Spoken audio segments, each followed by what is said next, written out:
ভারত ফারাক্কা বাঁধে 109টি গেট খুলে দেওয়ায় বাংলাদেশে বন্যা আশঙ্কা রয়েছে। ভারতের ঝাড়খণ্ড ও বিহারে অতিবৃষ্টি হওয়ার কারণে গঙ্গা নদীর পানি বিপদসীমার উপর দিয়ে প্রভাবিত হচ্ছে। তার ফলে ভারত বাধ্য হয়ে এই পদক্ষেপ নিয়েছে। তবে এই ঘটনা শুধু প্রাকৃতিক দুর্যোগের ফল নয়, বরং এর পিছনে রয়েছে দীর্ঘমেয়াদী রাজনৈতিক জটিলতাও। ফারাক্কা বাঁধের প্রেক্ষাপট ও প্রাকৃতিক কারণ 1975 সালে ভারতের ও বাংলাদেশের মধ্যে জলবন্টন থেকে সংক্রান্ত বিরোধের মূল উৎস হয়ে উঠেছে।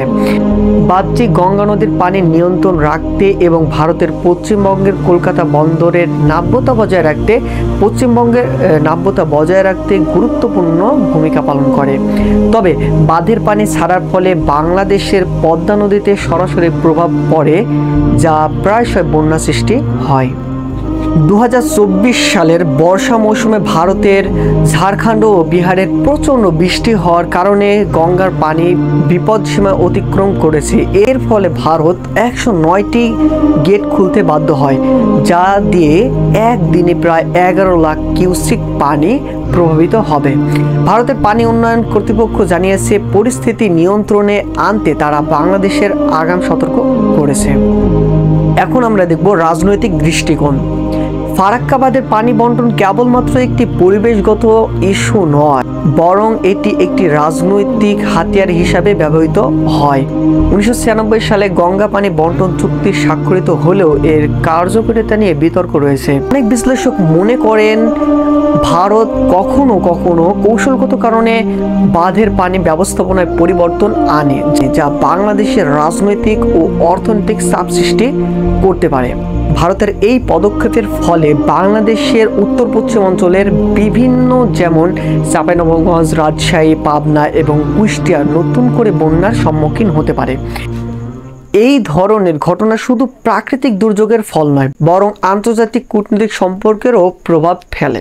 ভারত বাংলাদেশের মধ্যাকার পানি বন্টনের সমস্যাগুলো সমাধান না হওয়া পর্যন্ত এই ধরনের ঘটনা চলমান থাকবে। মানুষের দুর্ভোগ। এখন আমরা কথা বলবো মানুষের দুর্ভোগ নিয়ে। ফারাক্কা বাঁধ থেকে অতিরিক্ত পানি ছাড়ার ফলে বাংলাদেশে প্রায় বন্যা দেখা দেয়, যা মানুষের জীবনে চরম দুর্ভোগ বয়ে আনে। বাংলাদেশের উত্তর পশ্চিমাঞ্চল কৃষি জমি, বসতবাড়ি এবং অবকাঠামো বন্যার পানিতে ডুবে যায়। এর ফলে খাদ্য সংকট, বিশুদ্ধ পানির অভাব এবং জীবিকা হারানোর আশঙ্কা বাড়ছে। বন্যায় ক্ষতিগ্রস্ত মানুষের জন্য সরকারি ত্রাণ কার্যক্রম এবং বিভিন্ন ফাউন্ডেশন মোকাবেলা করা কঠিন হয়ে পড়েছে।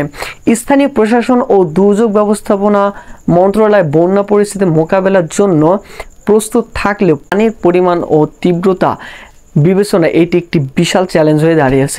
ফারাক্কা বাঁধের পানি ছাড়ার ঘটনা কেবলমাত্র একটি প্রাকৃতিক দুর্যোগ নয়, বরং এটি একটি রাজনৈতিক সম্পর্কের জটিলতাও নির্দেশ করে।